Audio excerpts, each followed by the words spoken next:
Niin me ollaan nyt täällä ulkona.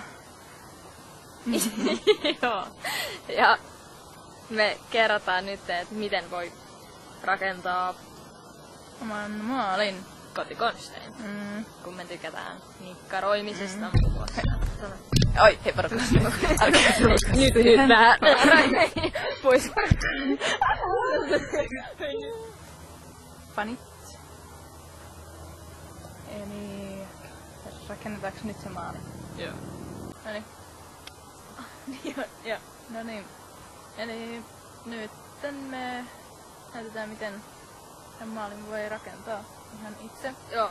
Niin. Eli mitä pitää eka? Joo, eli tarvitaan siis tässä 2 puuta. Otetaan tää. Tää.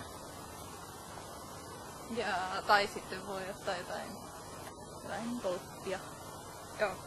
Ja siihen yläriman tekemiseen voi käyttää vaikka pöytä. Mulla on tässä 3. Ja sitten twistnaru. Tai jotain nauhaa. Niin, mutta tää twistnaru on hyvä, kun tää venyy. Ja se on kivan värinen. Niin. Tuo vähän iloa. Näin. It's something I said or someone I know. Or you called me up, maybe I wasn't home. Now everybody needs some time and everybody knows the rest of it's fine and everybody knows. Yeah. Come on now, sugar, bring it on, yeah. Just remember me when you're good to go. Come on now, honey, bring it on, yeah. Just remember me when we used to be friends a long time ago. We used to be friends a long time ago. We used to be friends a long time ago. We used to be friends.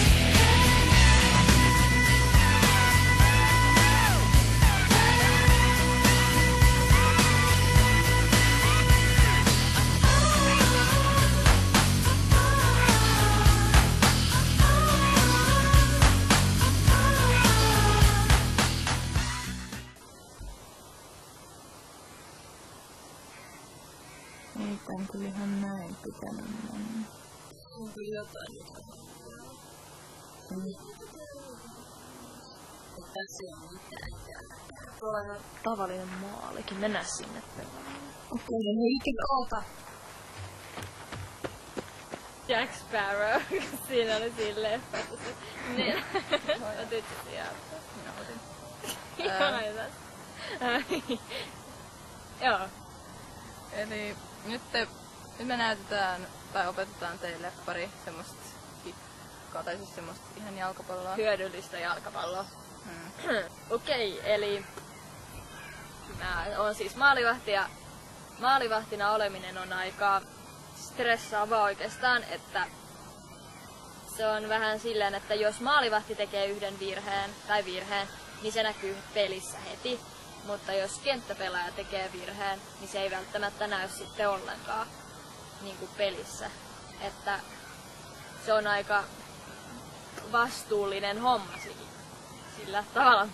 Ja niin, maalivahdilla pitää olla tosi hyvät refleksit ja pitää seurata peliä koko ajan, koska vaara on kaikkialla ja sitten pitää olla valmiina, kun sitten se pallo tulee ja pitäisi torjua. Ja se on kanssa aika vaikeaa, koska jos niinku on sellainen peli, että maalivahti on kuitenkin vähän niinku ulkopuolinen, että se peli yleensä on jossain keskikentällä tässä toisessa hyökkäyspäässä, niin sit siinä voi päästä niinku keskittyminen herpaantumaan, mutta sitä ei saa tehdä, koska vastahyökkäykset tulee tosi nopeasti. Ja nyt mä näytän sitten yhden tällaisen aika hyvän torjuntamuodon.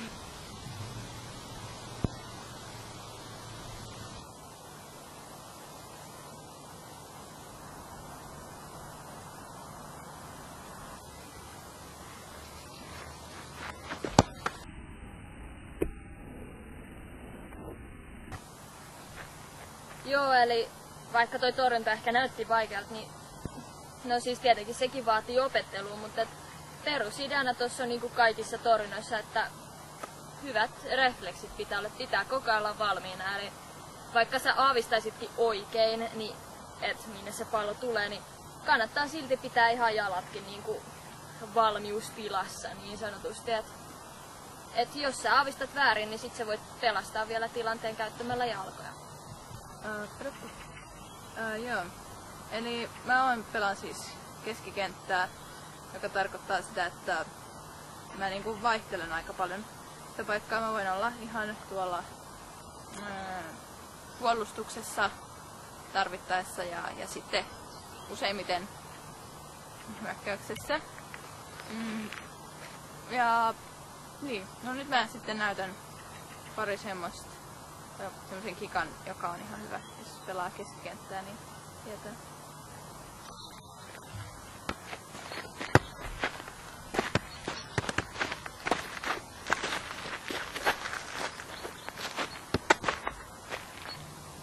Näitä pääpuskoja, niin kannattaa opetella niin ottaa haltuun, koska sitten on helpompi tietenkin lähteä puskemaan se niin poispäin, niin pusku, mutta se, että sen saa haltuun, niin sitä pitää vähän harjoitella enemmän.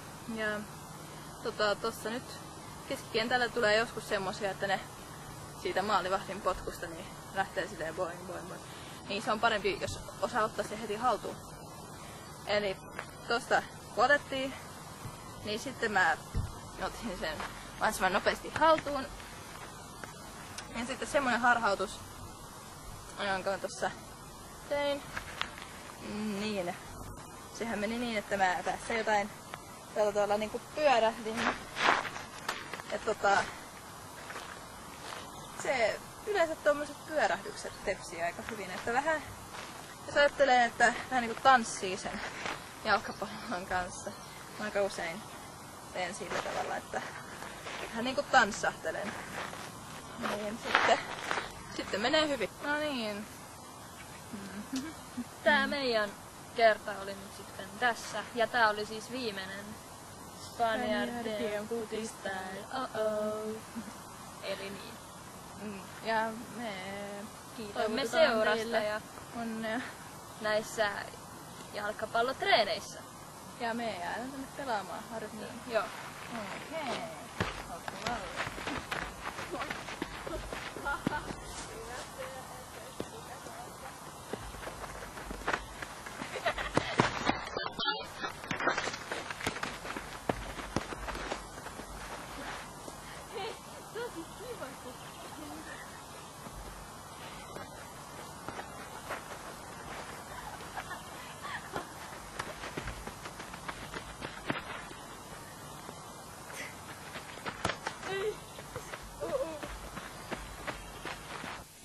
Spaniardien Footy-style,